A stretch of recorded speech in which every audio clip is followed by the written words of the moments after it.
Saan ka man naroroon, mahal ko,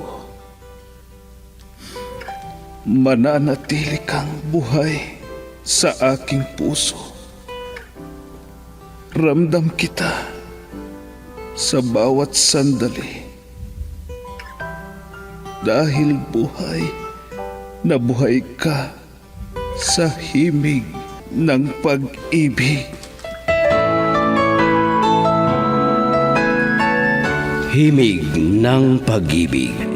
I need your love, you brighten up my day. Isang himig na maging gabay sa mga taong wagas na nagmamahalan. Duyan ng malabahagharing pag-ibig na hihili sa puso at pakiramdam. Himig ng pag-ibig. Isang dula na kung saan iikot ang iba't ibang kwento na inyong mapapakinggan mula Lunes hanggang Sabado. Sa pluma at direksyon ni Luvimin Aquino. Dito sa Lovelet Artist and Talent Center Drama Productions, handog sa inyo ng #1 and most trusted radio network in the country, Bumbo Radio Philippines. Basta Radio. Bumbo.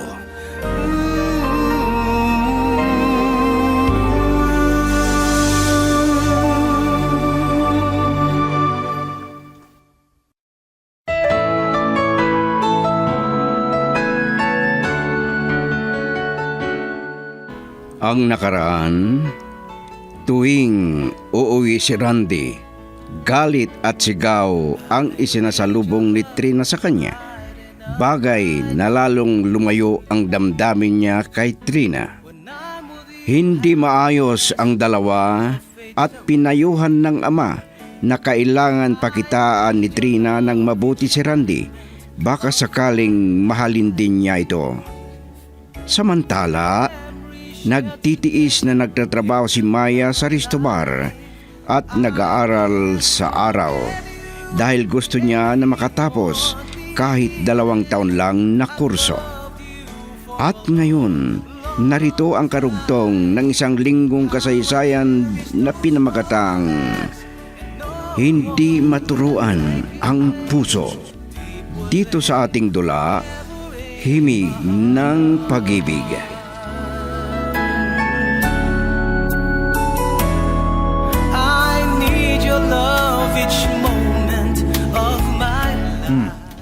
Saan ka na naman pupunta, ha, Trina? May pupuntahan lang ako, Papa. Bakit hindi ka tumigil dito sa bahay? Dahil sa ganyan na ang kalagayan mo. Ano na naman? Malaki na ang tiyan mo. Paano kung maapektuhan ang pinagbubuntis mo? Pwisit naman to. Kung bakit hindi ko pa pinalaglag. Ano? Diyos ko. Ano bang yung sinasabi mo, Trina? Kung hindi lang ako natakot sa pwede ninyong gawin, kung malaman ninyo na buntis ako at walang maiturong ama, pinalaglag ko na sana. Tumigil ka, Trina. Isilang mo yan. Kung ayaw mong palakihin, ay kami ang magpapalaki sa kanya. May katulong. At kung kailangan ng katulong, ay kukuha ako. Na mag-aalaga sa kanya ay gagawin ko. Kayo ang bahala.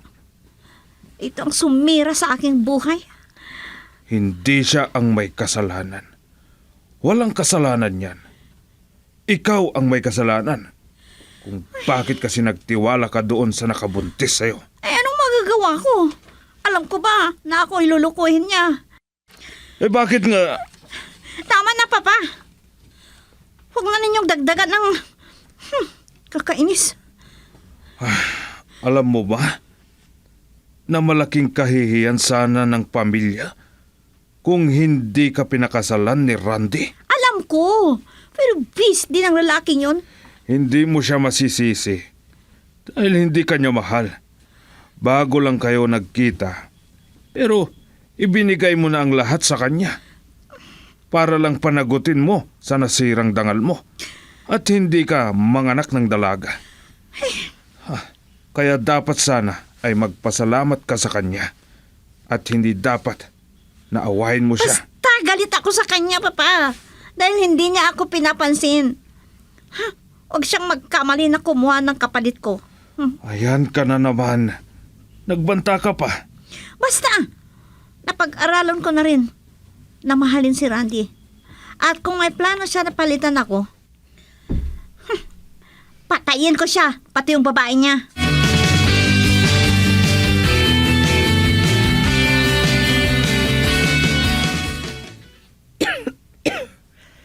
Ay, Maya anak, lalabas ka ba? Opo, inay. Bahala na kayo na uminom ng mga gamot ninyo. Oo, anak. Magtiis muna kayo, inay. Hindi bale. Konti na lang ang pagtitiis.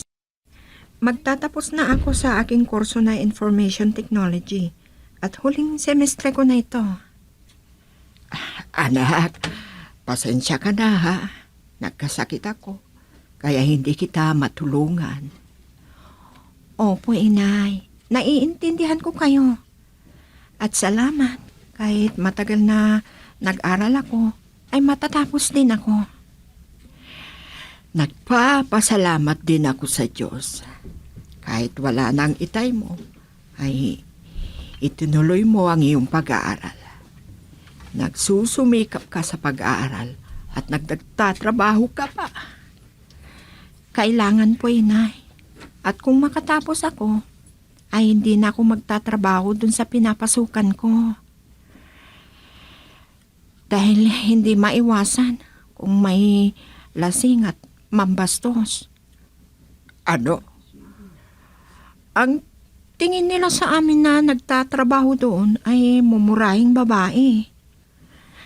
Mabuti kung makatapos ka na at makahanap ka na ng disenteng trabaho, anak. Opo, inay. At kung makatapos ka, kahit mamatay na ako. Ano? Inay, huwag naman kayong magsalita ng ganyan. Ang ibig kong sabihin ay iiwan ninyo ako na nag-iisa? Hindi natin hawak ang buhay natin, anak. At may naiguhit na kapalaran ng tao kung dumating na ang oras ko. Wala tayong magagawa. Hindi tayo makakontra sa kagustuhan ng Diyos. Please po, inay. Huwag po kayong magsalita ng ganyan. Mahal na mahal ko po kayo. At paano na ako kung wala na kayo? Kaya, pakiusap, inay. Girl, I need you. I need your love.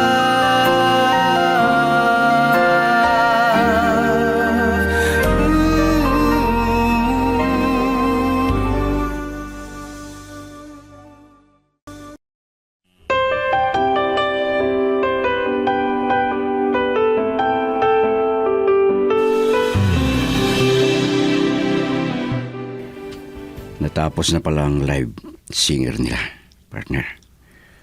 1 oras lang nakakanta at magpahinga. Kaya nagpapatugtog pa.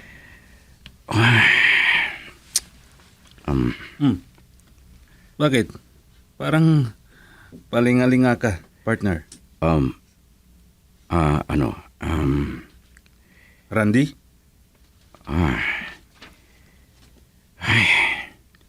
Parang yung pinapakinggang music. Lagi nating naririnig ang kanta na yan tuwing pupunta tayo dito. Pero hindi ko pinapansin. Maganda naman palang melody. Kahit ako. Hindi ako masyadong mahilig sa mga kanta. Halata ko nga eh. Kaya hindi ako familiar sa mga kanta. Maalala ko si Kyle. Mas gusto niya ang lumayo at sinunod niya ang kanyang pangarap kaysa sa aming relasyon. Ayan ka na naman. Kailangan mo nang kalimutan ang nakaraan, Randy. Marami dyan ang bagay sa'yo. Kaysa kay Kyle na yun.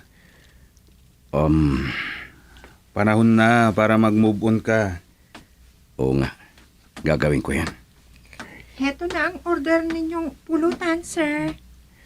Oh, Salamat sa'yo, miss. Welcome, sir.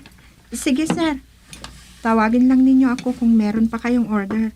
May iba pa akong sisilbihan. Sige po. Okay. partner. Hmm. Pambihira naman. Sinundan mo ng tingin ang waitress? Maganda. Mahinhin. Ano? Di ba? Sabagay. Halata ako rin. Hindi ako aalis dito hanggat hindi ko siya nakikilala. Ano? Ikaw talaga. Wala kang kahilig-hilig sa chicks talaga. Tumigil ka. Ngayon lang naibaling ko ang aking pansin sa babae. Maniwala naman ako sa'yo. O sige na. Ituloy na natin ang uminom. Gusto kong makatulog agad pagdating ko.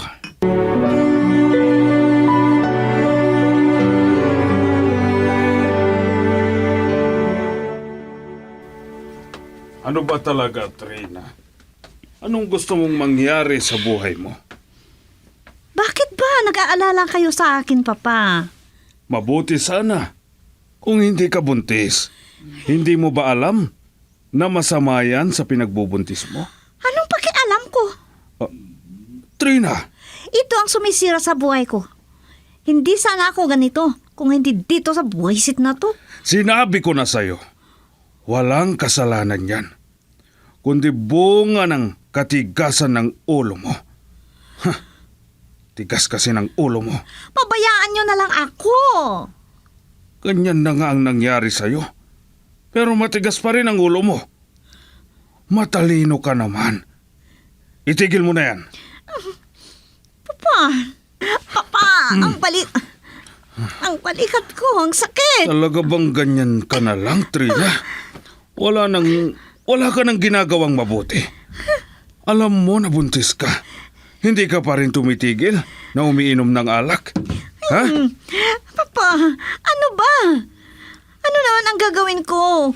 Magsasaya ako sa ganitong kalagayan ko? Sinong may kasalanan? Ako? Ako ba, Trina? Wala kang dapat sisihin, kundi ang sarili mo. Dahil hindi ako nagkulang sa'yo. Lagi kitang pinagsasabihan. Puisit itong buhay na to. Hindi pa malaglag ito. Ano? Matakot ka dyan sa sinasabi mong yan. Puisit ang ganito. Talagang matigas ang ulo ni Trina. Kung hindi na ako makapagpigil, ay baka masaktan ko na.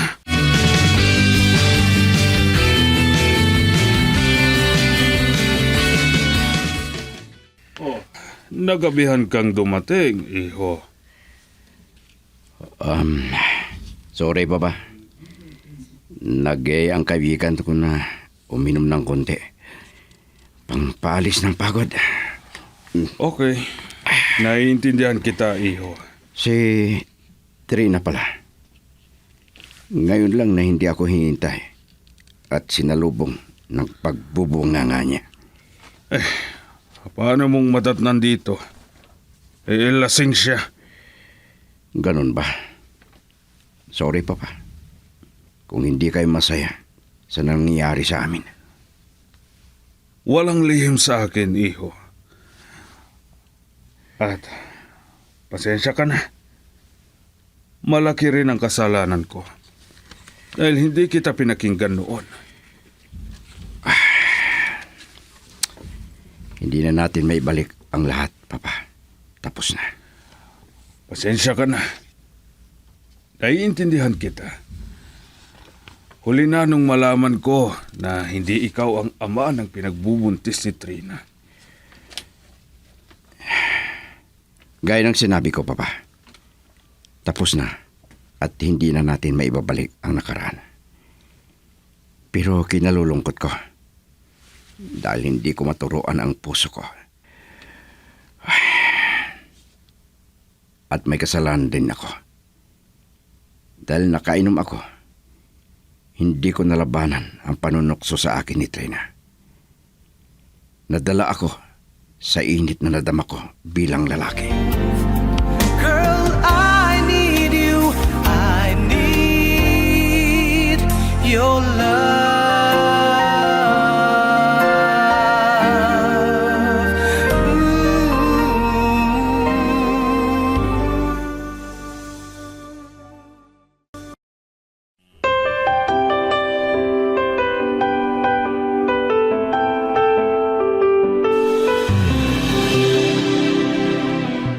Oh, maaga ka naman na nagising, Randy. Opo, Papa. May breakfast meeting ako. Hindi kaya iniiwasan mo na makausap si Trina? Wala naman kaming dapat pag-usapan eh. Dahil sigaw lang ang marami sa kanya. Randy, Kaya kinalulungkot ko kung hindi mapalapit ang damdamin ko sa kanya, Papa. ang totoo, lagi kong pinagsasabihan. At ako na ang nakikiusap sa'yo. Patawarin mo na sana si Trina. Kung ngayon, hindi ko may pangako, Papa. Dahil marami ang panluloko na ginawa niya sa akin.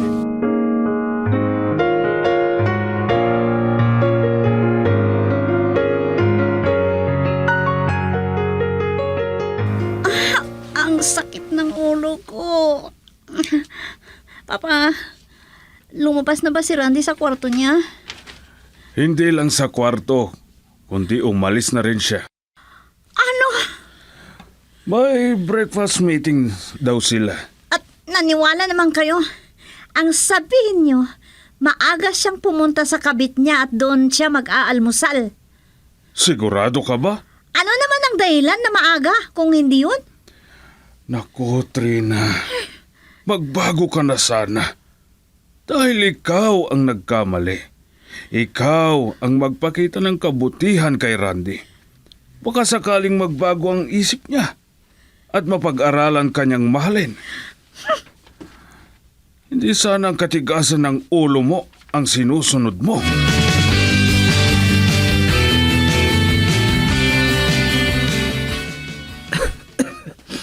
Maya, anak. Tapos na ba ang klase mo? Opo, inay.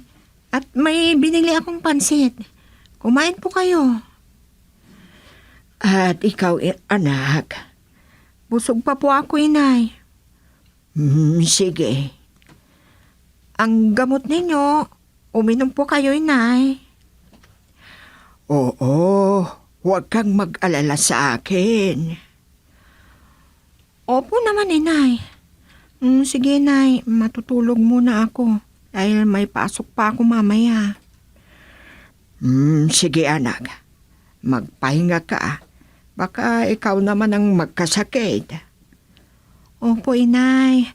Huwag kayong mag-alala. Kahit medyo nahihirapan ako, kaya ko pa. May gusto lang akong tuparin. Kahit na anong hirap. Pero ingatan mo ang iyong sarili, anak. Baka magkasakit ka pa.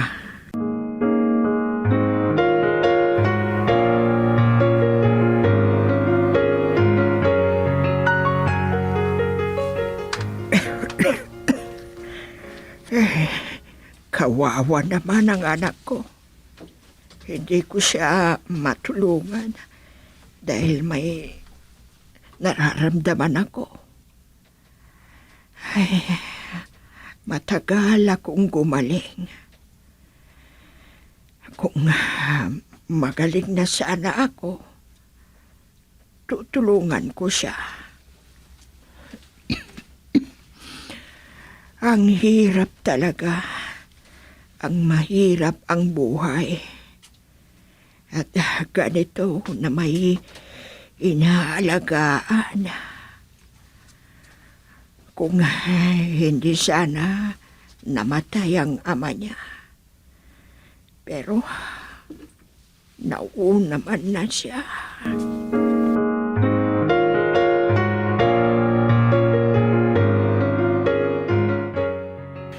Oh, late kang pumunta dito sa site ah.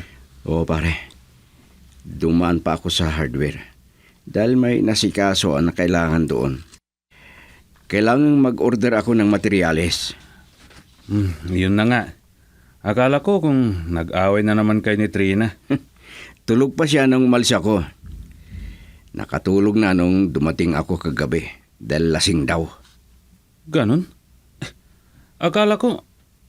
Ay, pambihira naman ano. Naglasing? Kahit buntis siya? Baliw nga eh. Oo nga pala, pare. Kulang na yung bakal natin.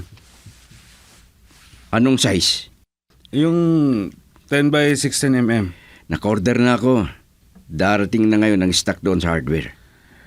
Ay, dyan talaga ako bilib sa'yo, pare. Akalain mo, hindi mo na problema ang materyales. Duplikita ka.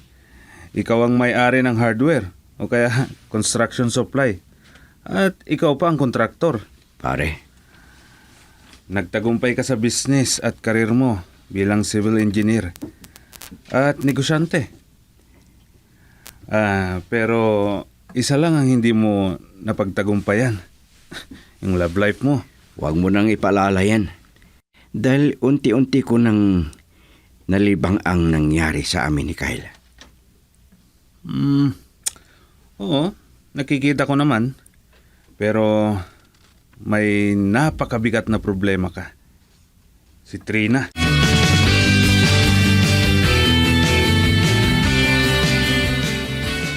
Ibig mong sabihin, iinom na naman tayo dito?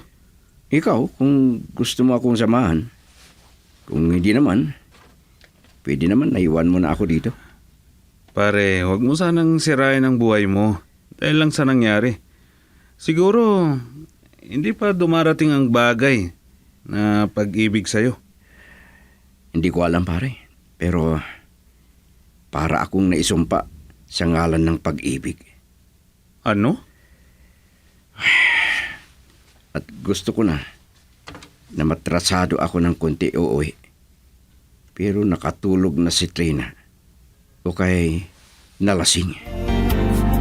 Girl, I need you. I need your love.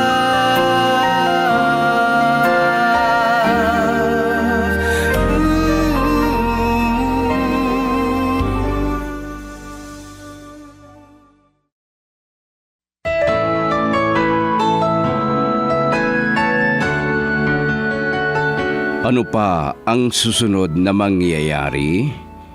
Pakinggan bukas ang karugtong ng isang linggong kasaysayan na pinamagatang Hindi Maturuan ang Puso.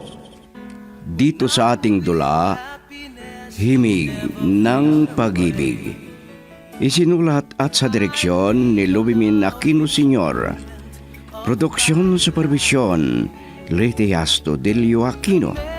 Mula sa Lovelet Artist and Talent Center Drama Productions, inihahandog sa inyo ng #1 and most trusted radio network in the country, Bombo Radio Philippines. Basta Radio. Bombo. No one can take your place. Deep within, forever in my heart.